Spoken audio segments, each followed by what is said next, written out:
Wonderful location से, इन भेड़ों के पास से आज मैं आपको परमेश्वर का वर्ड देने जा रहा हूँ। मेरा बिलीव है कि आज जो कुछ आप परमेश्वर की आत्मा से सुनेंगे, आपकी स्पिरिचुअल लाइफ्स सेम नहीं रहेंगी और परमेश्वर का आत्मा आपको मैसेज देगा और वो आपको सिखाएगा और वो आपको समझाएगा। अपने हाथों को उठाओ और प्रार्थना करेंगे। पिता, आज तेरा आत्मा इनको छुए, इस वचन के द्वारा इनको बदले, तेरी ब्लेसिंग इन पर, उनके घराने पे हो खुदावन। तेरा आत्मा इनको छुए, इन बच्चों को खुदावन, बुजुर्गों को, मेरे भाइयों बहनों बच्चों सबको खुदा बाप, तेरा आत्मा इनको छुए, इस वर्ड के द्वारा इनसे बात कर, उन्हें छुड़ा और उन्हें आशीषित कर खुदावन। तेरा वचन आज इनको चंगा करे, आजाद करे, बीमारियों से, बंधनों से, दुष्ट आत्माओं के बंधनों से इन्हें छुटकारा दे खुदावन। तेरे वर्ड के द्वारा ये छुटकारा पाए मेरे पिता। मैं तेरे लहू की घोषणा करता हूं इनकी जिंदगियों के ऊपर। तेरा लहू खुदा बाप इनके परिवारों के ऊपर, इनके जिंदगियों के ऊपर, इनके फाइनेंस के ऊपर खुदावन, इनके जीवन के हर एक पहलू के ऊपर तेरे लहू की घोषणा करता हूं खुदावन। तेरी ब्लेसिंग इन पे हो प्रभु यीशु मसीह के सामर्थी नाम में, आमीन आमीन हालेलुया। आज जैसे कि आप इन भेड़ों को देख रहे हैं, मैं एक भेड़ के फॉर्म पे हूँ, जहाँ जो भेड़ों का चरवाहा है उनके साथ एक लंबी एक मीटिंग में भेड़ों को वो कैसे संभालते हैं, भेड़ों की नेचर क्या है और वो सब चीज़ें जो बाइबल में परमेश्वर ने लिखी हैं, आज हम उन्हें पढ़ेंगे और आज मैं आपको प्रैक्टिकली कुछ बातों को सिखाऊंगा। वचन में लिखा है यूहन्ना 10 उसकी 1 आयत में, मैं तुमसे सच सच कहता हूँ, जो कोई द्वार से भेड़शाला में प्रवेश नहीं करता परंतु किसी दूसरी ओर से चढ़ जाता है, वह चोर और डाकू है। परंतु जो द्वार से भीतर प्रवेश करता है वह भेड़ों का चरवाहा है। उसके लिए द्वारपाल द्वार खोल देता है और भेड़ें उसका शब्द सुनती हैं। वह अपनी भेड़ों का नाम ले लेकर बुलाता है और बाहर ले जाता है। जब वह अपनी सब भेड़ों को बाहर निकाल चुकता है तो उनके आगे आगे चलता है और भेड़ें उसके पीछे पीछे हो लेती हैं, क्योंकि वे उसका शब्द पहचानती हैं। वे पराये के पीछे वो नहीं जाएंगी परंतु उससे भागेंगी, क्योंकि वे परायों का शब्द नहीं पहचानती। आमीन। आज जब चरवाहा, आप इस वीडियो में देखेंगे कि जब भेड़ों की ऊन जब कतरी जाती है तो चरवाहे ने जब भेड़ को पकड़ा और चरवाहे ने गले में एक लॉकेट, जो उसकी निशानी है कि ये चरवाहा है, जब उसने उसको दिखाया तो वो भेड़ चरवाहे के हाथ में रिलैक्स हुई और वो उसका ऊन जो था वो कतरने लगा। और जब वो उसका ऊन कतरने लगा, वो चुप करके, बहुत से लोग वहाँ मौजूद थे और बहुत से लोगों ने उस ऊन को, चरवाहे ने कहा कि आप सब मेरे साथ आकर उस ऊन को काट सकते हैं। और हम सब ने उस भेड़ की ऊन को काटा। और तब तक जो भेड़ थी बड़ी शांत रीति के साथ बनी रही और चरवाहे के हाथ में अपनी, जब तक उसने उसको छोड़ा नहीं, जब तक वो ऊन काटी नहीं गई, तब तक वो वहां से गई नहीं। अगर हम भेड़ों की जिंदगियों को देखें तो बाइबल कहती है कि प्रभु यीशु मसीह ने हमको, आपको भेड़ों के समान रखा है। उसने अपने आप को भी निष्कलंक मेमना कहा है। उसने कहा है कि वो मेमना जो जगत के सारे पापों को उठा के लेके गया। क्यों परमेश्वर ने हमको भेड़ों के समान कंपेयर किया, या आपको ये कहा, मुझे ये कहा कि जो मेरी भेड़ें हैं वो मेरा शब्द पहचानती हैं। आज मैंने भेड़ की एक और खासियत को देखा जिसे मैं आपके साथ शेयर करूंगा। जो भेड़ है वो कभी भी सेल्फ सफिशिएंट नहीं है, वो आत्मनिर्भर नहीं हो सकती है। जिस भेड़ की आप वीडियो देख रहे हैं साइड पर, जब उसके ऊन को कतरा जा रहा था तो उसके ऊन को कतरने का कारण ये होता है कि जब मैं जहाँ जिस जगह पे हूँ, अब यहाँ पे गर्मी है, तो गर्मी के दौरान अगर भेड़ को ये लोग नहीं कतरते हैं, उसके ऊन को नहीं काटते हैं, तो वो ओवर हीट हो सकती है ओवरहीट होने के कारण उसकी सेहत खराब हो सकती है।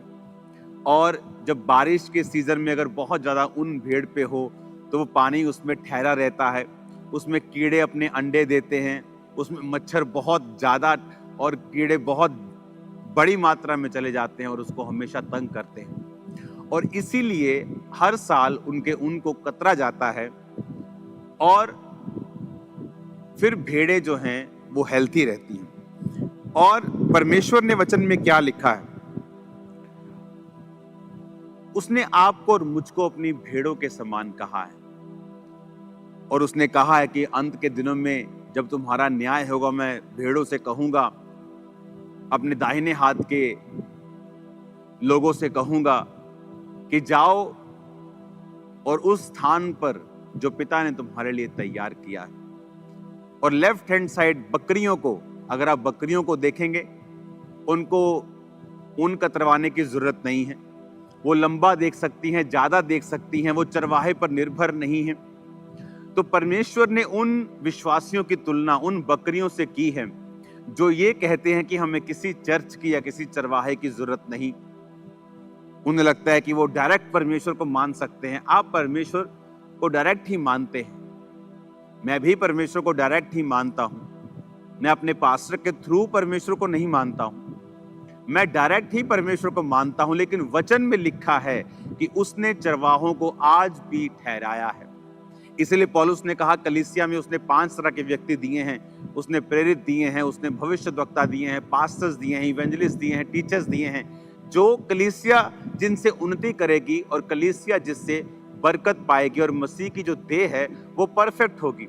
इसका मतलब ये सारी मैनेजमेंट भी परमेश्वर के द्वारा ठहराई गई थी। इसीलिए बाइबल कहती, जब मूसा ने गलती की और उसके बहन मरियम ने और भाई हारून ने उसको बुरा भला बोला, तो परमेश्वर ने उनको श्रापित किया और उसको कोढ़ हुआ। और उसके भाई को, क्योंकि वो याजक की कुर्सी पे था, उतनी सजा नहीं मिली जितनी मरियम को मिली।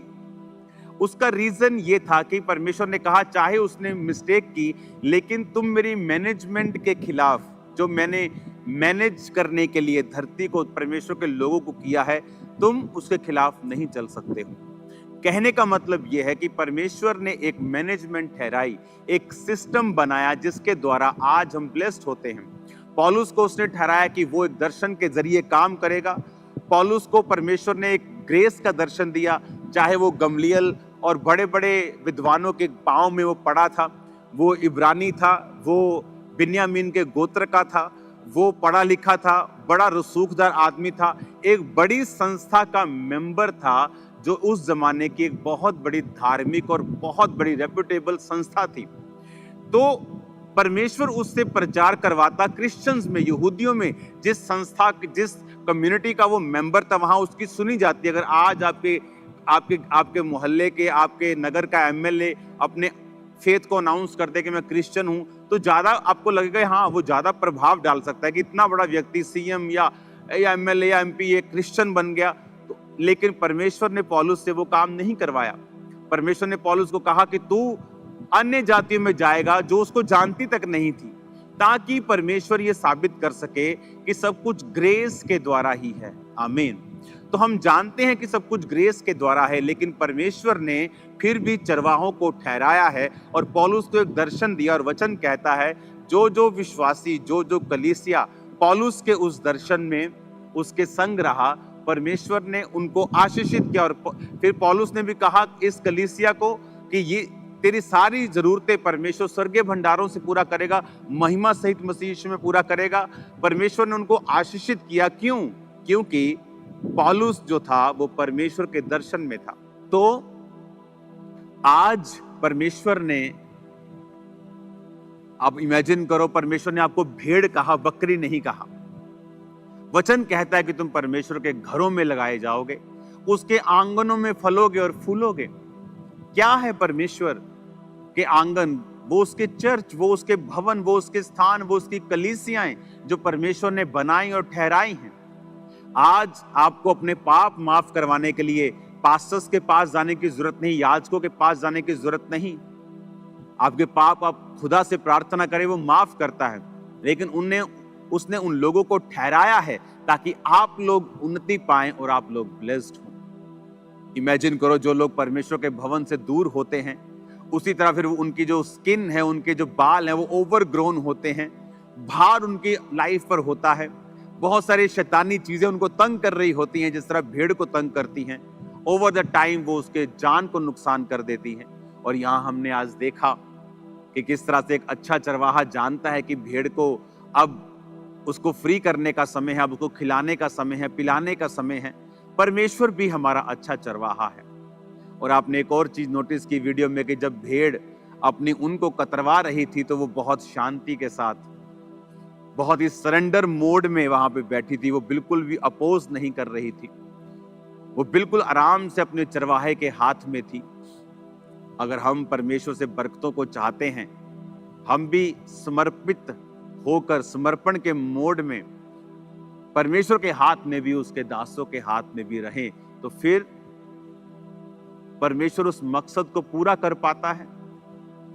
वो हमें शेप में लेके आता है और हमारी जिंदगी में वो काम होते हैं जो परमेश्वर चाहता है। हालेलुया। और अभी इस परमेश्वर की बनाई हुई दुनिया में, जहां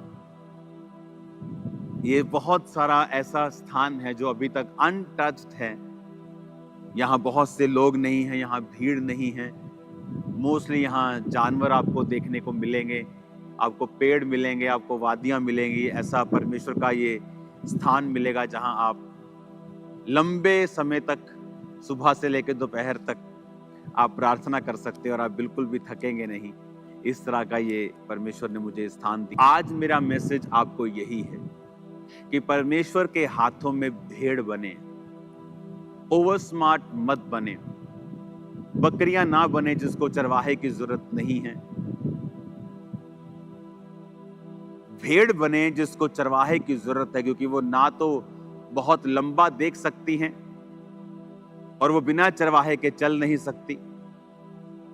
उनको चरवाहे की जरूरत हर कुछ कुछ दिनों और हफ्तों के बाद उसको पड़ती है। और परमेश्वर भी यही चाहता है।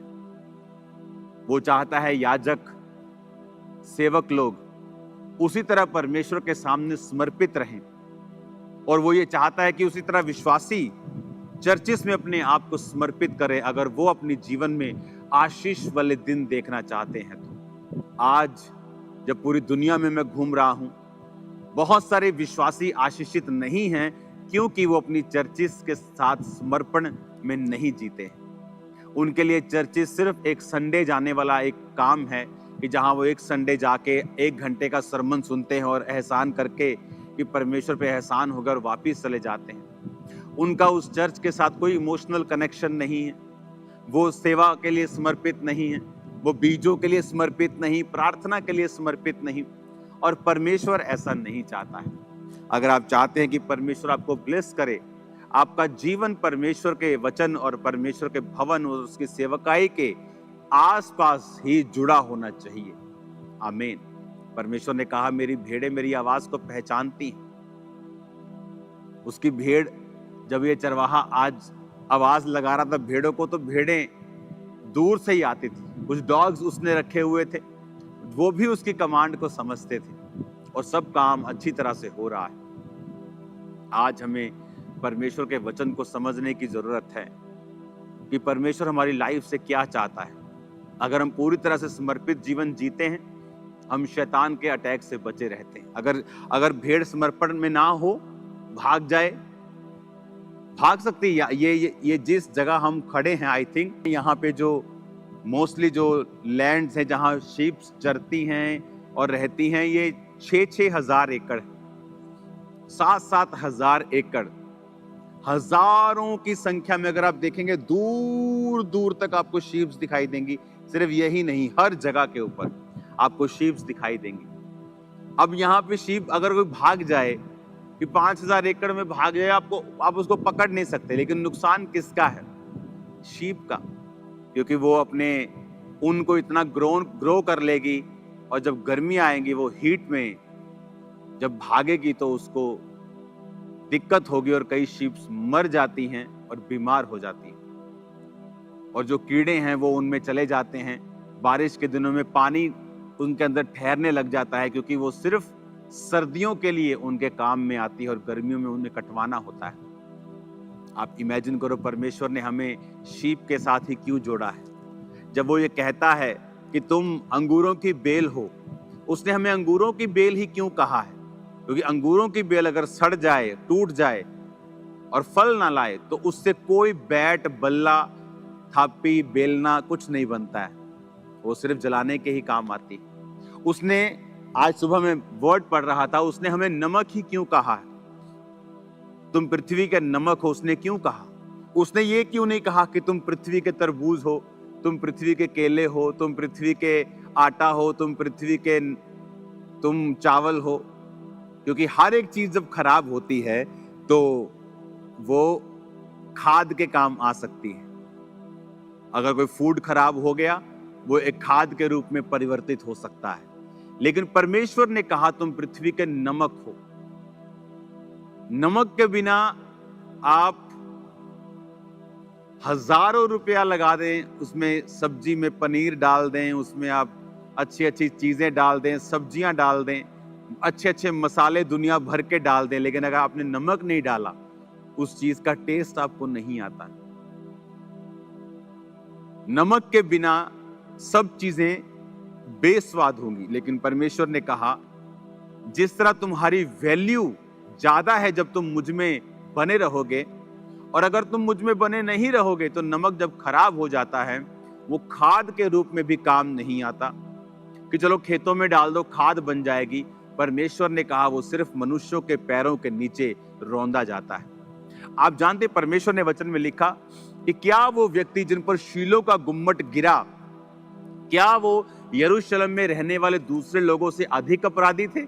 परमेश्वर ने कहा नहीं, वो अधिक अपराधी नहीं थे। यदि तुम भी मन ना फिराओगे तो इसी रीति से नाश होगे। आज परमेश्वर का वचन हमें सिखाता है कि हमें जो वर्ड कहता है कि भेड़ के समान समर्पण करते हुए अपने जीवन को परमेश्वर को देना, क्योंकि हम जानते हैं कि परमेश्वर के बिना हम कुछ नहीं कर सकते। हम भाग सकते हैं क्योंकि हमें अपना बिजनेस चलाना है, हम भाग सकते हैं क्योंकि हमें चर्च के काम करने हैं, लेकिन अगर हमने प्रार्थना नहीं की, अगर हम वचन में नहीं है, अगर हम फेथफुल नहीं है परमेश्वर के संग, तो एंड में वो सब कुछ व्यर्थ है और जीरो है। बाइबल क्या कहती? उसने कहा अगर तुम भी मन नहीं फिराओगे तो उसी रीति से नाश होगी। ये नहीं कि तुमने ज्यादा पाप किए इसलिए, कि कम पाप किए इसलिए। उसने कहा अगर तुम मन नहीं फिराओगे, अगर तुम्हें पता है कि वर्ड क्या कहता है कि हमें समर्पित रहना है, किसकी तरह? भेड़ की तरह, बकरी की तरह नहीं, भेड़ की तरह, कि हमें परमेश्वर की जरूरत है, हमें उसके वर्ड को सुनना है, हमें चर्च को फॉलो करना है, हमें अपने परमेश्वर जो दास ठहराए हैं उन्हें फॉलो करना है, हमें परमेश्वर की आज्ञाओं को मानना है, परमेश्वर के भवन के साथ वफादार रहना है, परमेश्वर के साथ वफादार रहना है, प्रभु के संग चलना है, रोज प्रार्थना करना है, पवित्रताई में रहना है, परमेश्वर के योग्य जीवन जीना है। ये परमेश्वर चाहता है हमारी लाइफ से। हालेलुया। आज इस जितने दुनिया में मैंने स्थान घूमे हैं, ये उनमें से टॉप 3 में मैं इसे रखता हूं कि मोस्ट ब्यूटीफुल प्लेसेस कहाँ हूं मैं। आपको मैं अगली बार अगले हफ्ते जरूर बताऊंगा मैं कहाँ हूं, आकर बताऊंगा आपको, क्योंकि ये अगले संडे बड़ी मीटिंग होगी और उसके बाद पार्टनर मीटिंग आ रही है, आपको मालूम होना चाहिए। फिर बड़ी मीटिंग आ रही है, तो बहुत सा डिलीवरेंस वर्क वहां पे परमेश्वर का आत्मा करेगा और आप लोगों की लाइफ सेम ना होगी, जिंदगियां सेम नहीं होंगी।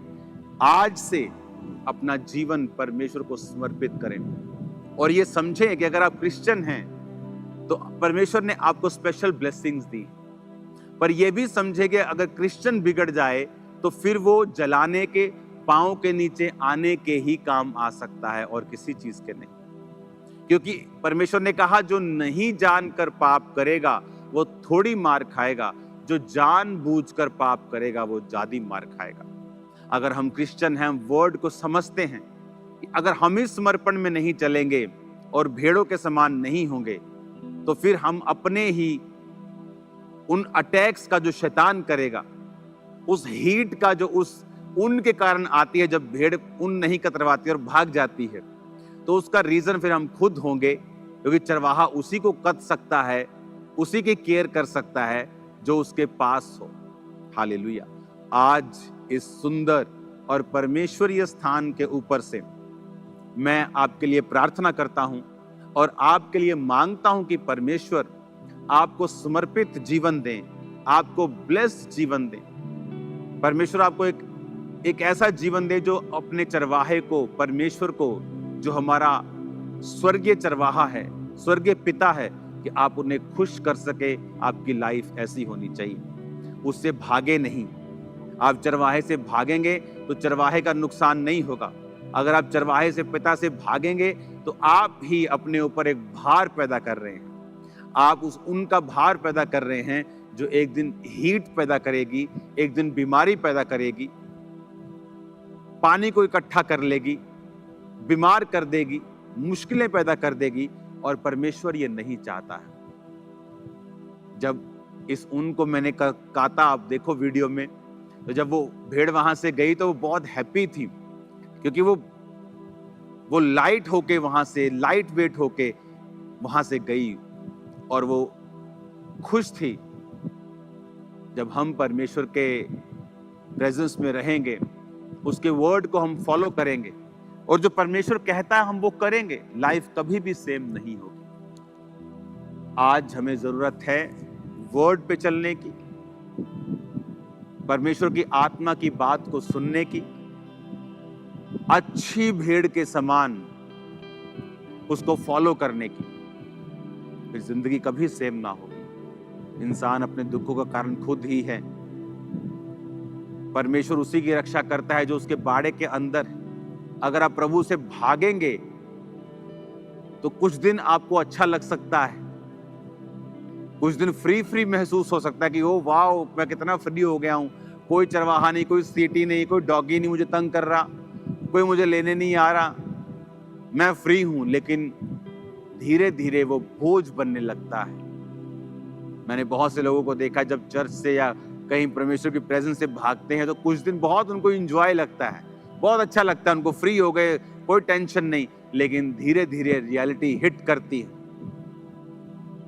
और तब वो पहले से अधिक दुखी और बीमार होकर फिर परमेश्वर के पास आते हैं। तो परमेश्वर ने कहा कि तुम क्यों अधिक मार खाना चाहते हो, आओ परमेश्वर के सामने समर्पित जीवन को जिए, ताकि परमेश्वर अपनी भेड़ों के समान हमें देखे।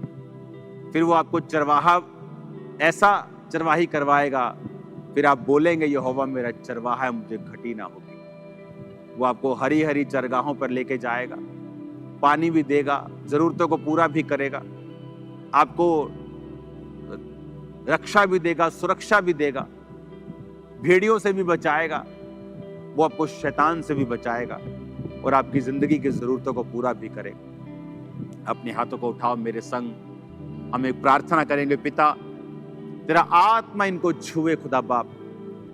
जितनी अंधकार की शक्तियां इनकी जिंदगी में तेरे वचन के खिलाफ चलने से इन्हें खुदावन प्रेरित करती हैं और तेरे वचन पे चलने से रोकती हैं और समर्पित होने से रोकती हैं, इनकी जिंदगियों से यीशु मसीह नासरी के नाम से जाती रहे। आज जितने बीमार देख रहे खुदावन, तेरा आत्मा इन्हें छुए और सब प्रकार की बीमारी इनकी जिंदगी को छोड़ के जाए। सब प्रकार के रोगी, सब प्रकार के रोगी, सब प्रकार के रोगी जो हीलिंग हॉल में है, ऑनलाइन है, ब्रांचेस में है, चर्च में है, in the name of Jesus चंगे हो जाओ और आजाद हो जाओ और सब प्रकार की बीमारियां तुम्हें छोड़ के जाती रहे। मैं तुम्हें यीशु मसीह नासरी के नाम से आशीषित करता हूं। तुम्हारी जिंदगियों में परमेश्वर का आत्मा कार्य करे। राइट नाउ कमांड करता हूं, हर एक डेविल का आत्मा, गंदगी का, डिप्रेशन का, डिस्ट्रैक्शन का, पाप का, व्यभिचार का, चोरी का, तुम्हारी जिंदगी को छोड़ के जाए right now in the name of Jesus. प्रभु यीशु के सामर्थी नाम में वो सारी अंधकार की शक्तियां, वो तमाम दुष्ट आत्माएं तुम्हारी जिंदगी में कार्य करती हैं, तुम्हारी जिंदगी को छोड़ के जाती रहे। मैं आज तुम्हारे लिए भविष्यवाणी कर रहा हूं, मेरे पिता का आत्मा तुम्हें गाइड करेगा, और वो इतना अच्छी तरह से तुम्हें गाइड करेगा कि तुम्हारी जिंदगी आसान होगी। इन जीसस नेम मैं तुम्हारी जिंदगी को ब्लेस्ड घोषित करता हूं। तमाम अंधकार की शक्तियां, उनकी योजनाएं और टैग नाश करता हूं यीशु के नाम। अपनी हाथों को उठा के खुदा की आग को मांगो और बोलो, मेरे बिजनेस पे, जॉब पे, मेरी लाइफ पे खुदाबंद की आग उतरे, आग उतरे। Holi ghost, Holi ghost, Holi ghost, Holi ghost, Holi ghost, Holi ghost, Holi ghost, Holi ghost. इन जीसस नेम वो आग तुम्हारी जिंदगी पे उतरे राइट नाउ। वर्शिप टीम, आप वर्शिप करेंगे और लोग कमांड करेंगे। अपनी बॉडी पे हाथ रख के आप बोलेंगे सब बीमारियों का नाम लेके कि वो आपकी लाइफ को छोड़ के जाती रहे, और कमांड करेंगे अपनी बॉडी को, वो मेरी बॉडी से हर एक दुष्ट आत्मा बीमारी कोई कब्जा ना कर सके और निकल जाए। कमांड करो इन the name of Jesus Christ. और मैं आपकी लाइफ में बरकत को आता हुआ देख रहा हूँ। मैं एक सिस्टर को देख रहा हूँ, माथे के अंदर एक डीप पेन उसके होती है और वो हील हो रही है राइट नाउ। जहां लोग बिंदी लगाते हैं सेम जगह के ऊपर, मैं आपकी लाइफ को हील होता हुआ देख रहा हूँ। इन्फेक्शंस को देख रहा हूँ, आईब्रोज के पास, फेस के ऊपर, कानों के पीछे, कानों के आगे आप हील हो रहे हैं right now in the name of Jesus. Pains को खत्म होते हुए देख रहा हूँ, रसौलियों को खत्म होते हुए देख रहा हूँ, पत्थरे को गायब होते हुए देख रहा हूँ। Mighty name of Jesus be healed. चंगे हो जाओ यीशु के नाम में, यीशु के नाम में चंगे हो जाओ, आजाद हो जाओ। मैं तुम्हें ब्लेस्ड घोषित करता हूँ, आशीषित घोषित करता हूँ। परमेश्वर का आत्मा तुम्हारी जिंदगी में बड़े कार्य करे, वो तुम्हें ऊंचाइयों पर लेके जाए, तुम्हारे फाइनेंशियल रास्ते साफ हों इन द नेम ऑफ जीसस। तुम्हारे घरों में जो बचा नहीं, जो सेफ नहीं, यीशु के नाम में वो बचाया जाए, यीशु के नाम में वो सेफ हो, बपतिस्मा ले, उद्धार पाए यीशु के सामर्थ्य नाम। अपने हाथों को उठाओ, thank you Jesus. Right now अपने हाथों को उठा के अगले 5 मिनट आप कमांड करेंगे और कहेंगे, शैतान का सारा काम मेरी जिंदगी से, फाइनेंस से, बच्चों से, लाइफ से, बॉडी, ब्लड से, हड्डियों से नाश हो, नाश हो इन the name of Jesus. Command करेंगे अगले 5 मिनट फुल फायर से इन जीसस।